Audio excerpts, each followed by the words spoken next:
This is KGW News at noon. Thanks for joining us. Good afternoon. I'm Brenda Braxton. We start today with Oregon's vaccine migration. Residents are traveling around to get a COVID shot. 20 counties say they do have enough supply to accommodate more people, so certain groups don't have to wait anymore. Catherine Cook reports. Planning a drive to Marion County has never meant more to Arlene Reeds. Yeah, so I'm so excited. We'll take the drive down there to Walgreens in Salem so I can get that first shot. Arlene is 64 and has heart and lung conditions. But in Multnomah County, where she lives, she still doesn't qualify for a COVID-19 vaccine. However, in 20 other counties, including Marion, she does. The state just moved those counties up to Group 6 of Phase 1B this week.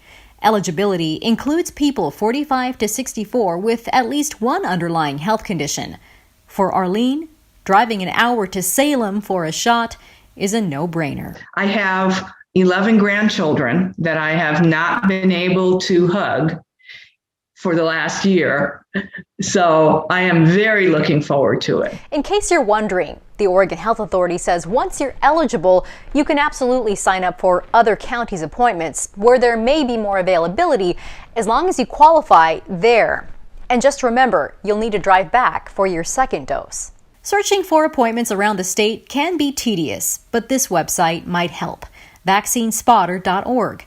Nick Muter, a software engineer in Denver, launched the site last month. It was actually due to some coworkers that were struggling to find vaccines here in Colorado, so that sort of is how it started. The website is constantly updating as it tracks available vaccine appointments for national pharmacy chains around the country.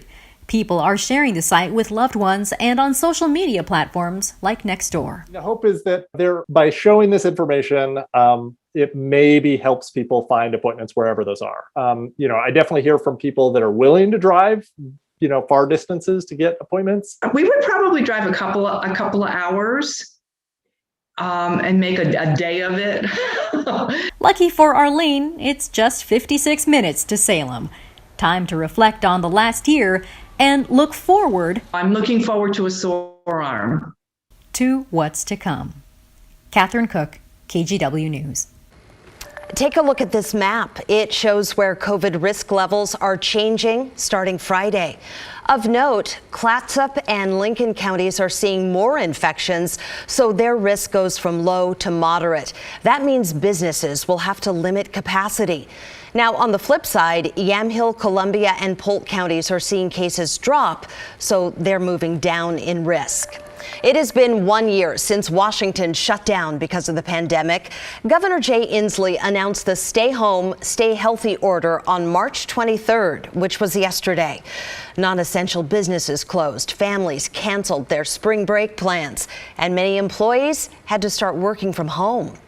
Well, when it comes to who's qualified to give you a COVID shot, it is all hands on deck.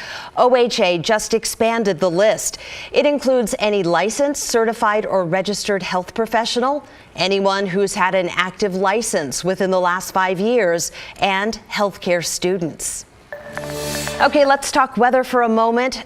What a difference 24 hours makes. This is Cannon Beach, where the rain is back this noon. Let's check in with Rod Hill back in the Weather Center. It's just not at the coast either. No, it's steady rain right now across pretty much all of the western part of our state and up through Washington.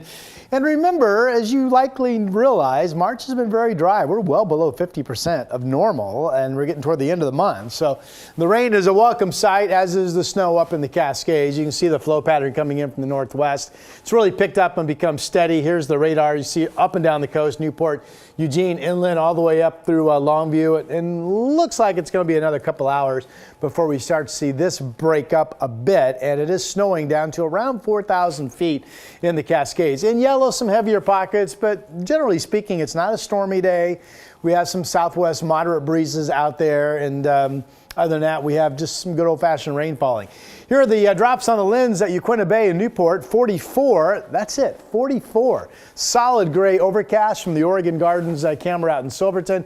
Portland's only at 45. I'm leaving 50 for a high because it would be really sad to lower it. I don't know if we'll make it or not, but it's good to have a goal, Brenda Braxton. Yes, it is. Coming up, we will talk more about mountain snow, a winter weather advisory in place right now for the Cascades. Excellent. All right. Thank you, Rod. Multnomah County Commissioners appointed a new representative for House District 47. Andrea Valderrama will represent East Portland in the Oregon legislature. She works for the ACLU of Oregon, ran for Portland City Council in 2018, and chairs the David Douglas School Board. She replaces Diego Hernandez. He resigned last month after lawmakers found he created a hostile work environment at the Capitol. He's accused of harassing women and pressuring them into relationships. Valderrama was actually one of the women accusing Hernandez of abuse. He resigned just days before lawmakers were set to vote on expelling him. An update now on the breaking news we brought you yesterday. One person died in a fiery explosion at this seed cleaning facility in Silverton. Firefighters believe a dust explosion spread flames through the building's second floor. One worker was trapped and died. Another worker got hurt but should recover. Well, starting in early May, you can renew your driver's license, your permit, and other ID online. Demand for appointments at the DMV has been extremely high during the pandemic, so now it's working to clear out the backlog. Do remember, when you renew online, you have to print a receipt and carry it with you just in case you ever get stopped by police. But Oregon does give you a 3-month grace period for expired paperwork. Okay, I know it's only noon, but let's talk about sleep. Not a nap. We are talking 8 hours of shut-eye. When you hit the hay has health consequences, and early birds fare far better than night owls do. Brandy Smith breaks it down for us.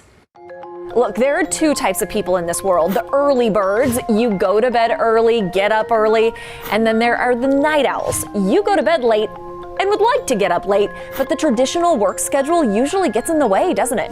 Early morning hours, their performance can be really poor. They can be failing those for those hours. This is Dr. Rizwana Sultana, a sleep expert at UTMB Galveston. I chatted with her about a new study out of Finland that says folks who tend to stay up late are twice as likely to underperform at work. There are big consequences of being sleep deprived. The most obvious one is being groggy. You're more likely to be grumpy too. But not getting enough sleep can also lead to weight gain and more serious health issues. There can be effect on their whole careers and life because they are unable to fulfill their sleep hours. Night owls, you can become an early bird, but it's hard work. Dr. Sultana says you have to start a sleep routine. That means going to bed at the same time every night and waking up at the same time every morning. It is very difficult in the beginning, but with time, the body realizes this is the pattern I have to follow. Building a habit takes a long time, but it is helpful. If you need some help getting that routine rolling, Dr. Sultana recommends good sleep hygiene. Dimming the light in your room, turning the thermostat down a bit, and limiting electronics an hour before bed.